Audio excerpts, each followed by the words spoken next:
Woo! What's happening, fam? L.A.R movement still moving. Book entitled Lessons from a Non-Custodial Father. Amazon Kindle Create Space.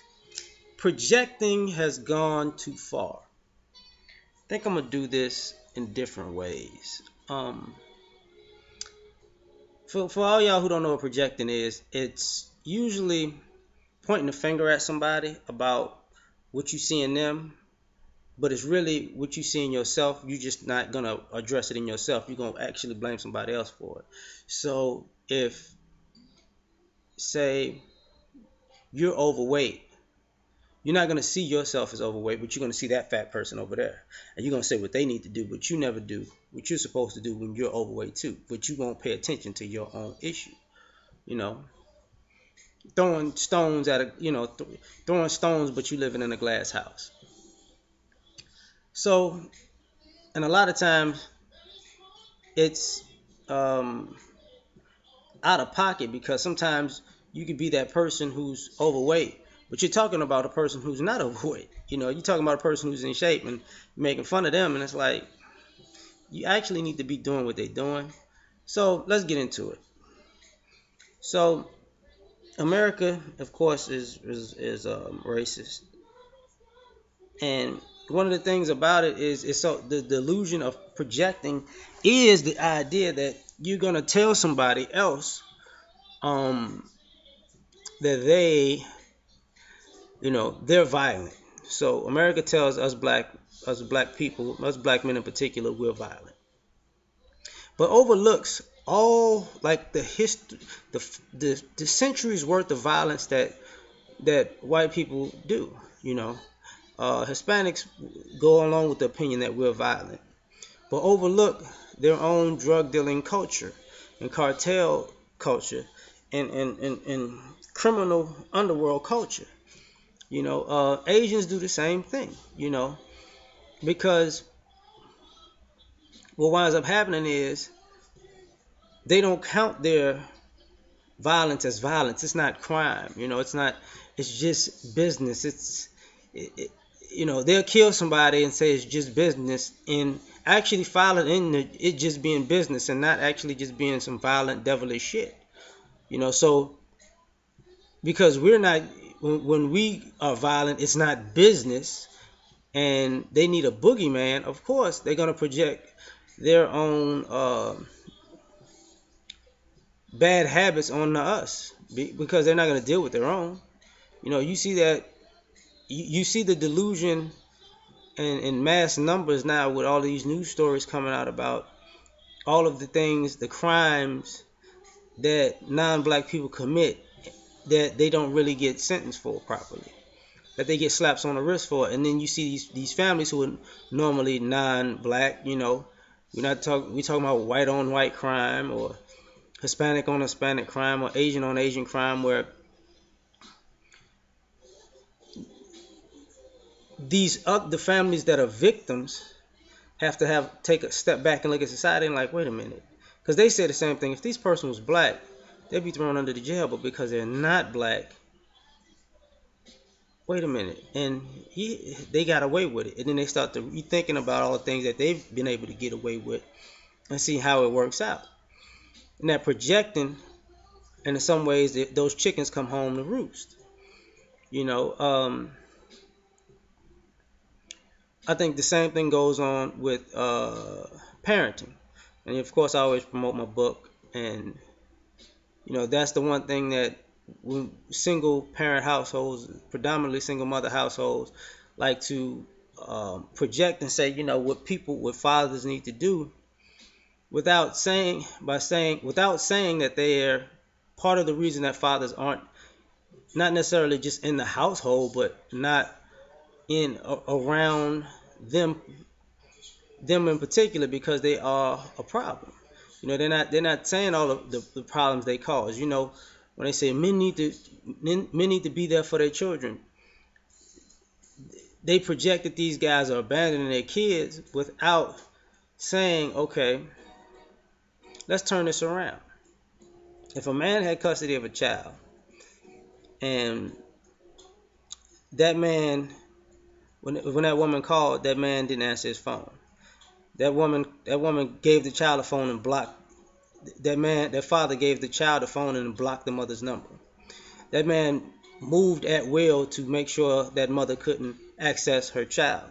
That man went to the schools and made sure that the mother wasn't welcome at the schools.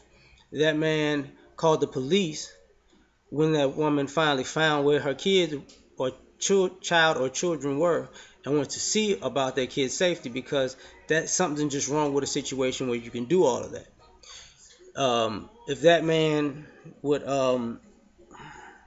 have that child around strangers that have questionable past, and just leave that child off to be in company of strangers who might not necessarily like the child but like the father,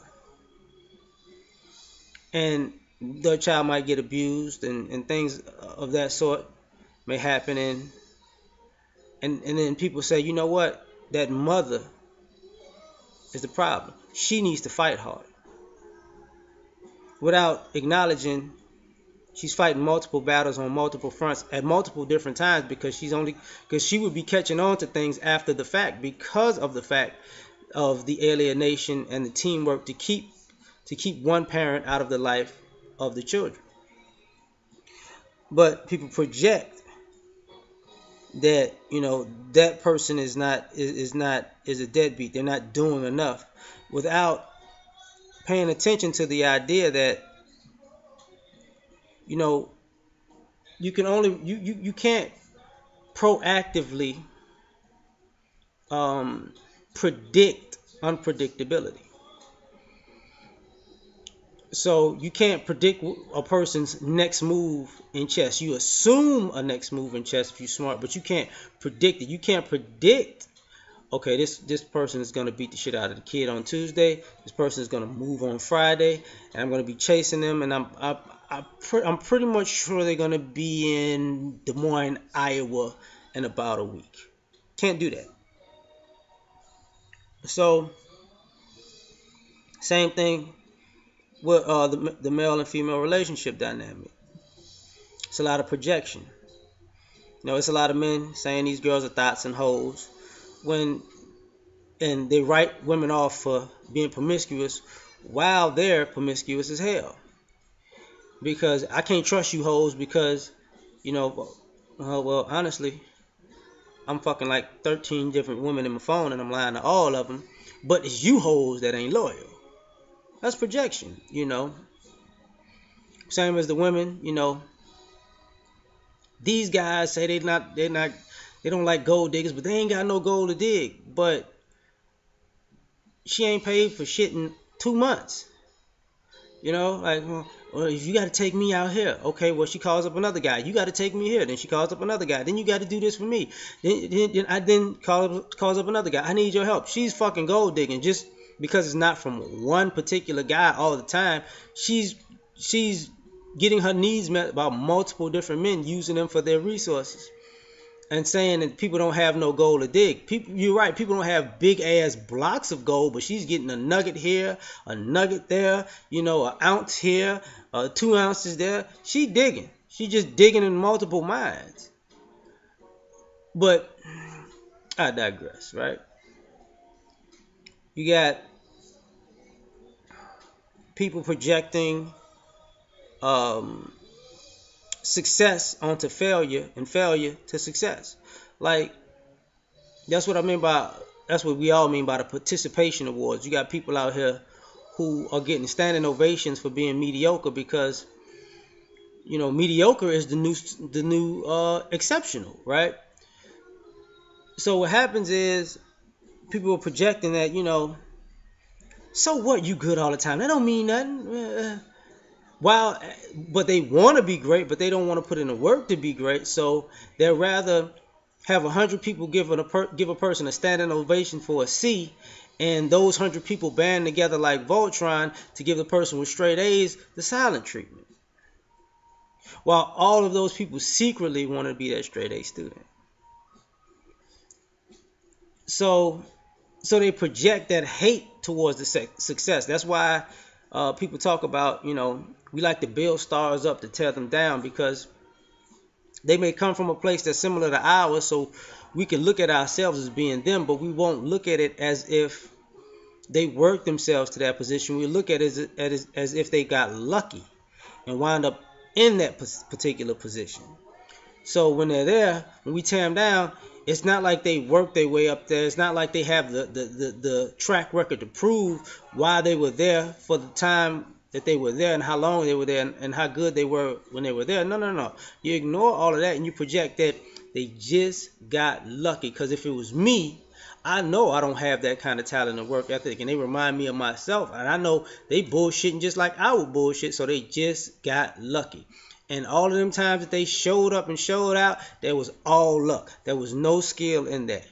And they project that on the people, and then, so it's easier to tear them down because, hey, you didn't do anything anyways. It was everybody around you. You weren't really that great anyways. That's why everybody feels the need to say, "Oh, I could do that. Oh, I could do that too." That's where armchair quarterbacking comes. Monday morning quarterbacking. That's where backseat drivers come from. It all looks different from a different vantage point, but when you're right there in the mix, it's not the same.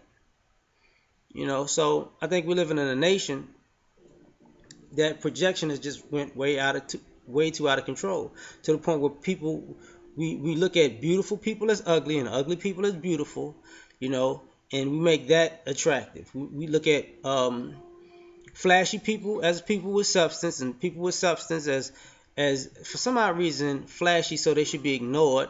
I don't understand that, but we gravitate to lies because it seems so real, and the truth we ignore because that can't be real enough. That's not real enough to me. So we project, which always leads to the fact that people are always saying people are ass backwards nowadays. People are living backwards. People think up is down and down is up because we live in a society that has taken projecting so far that nobody knows which way is up for the most part. And when somebody points to it, you're shooting the messenger. You know, you can even get biblical with that. People killed. People crucified Jesus for telling people this is right and this is wrong. That can't really be it, bro. Kill this motherfucker. You tripping. But I'm done. We out.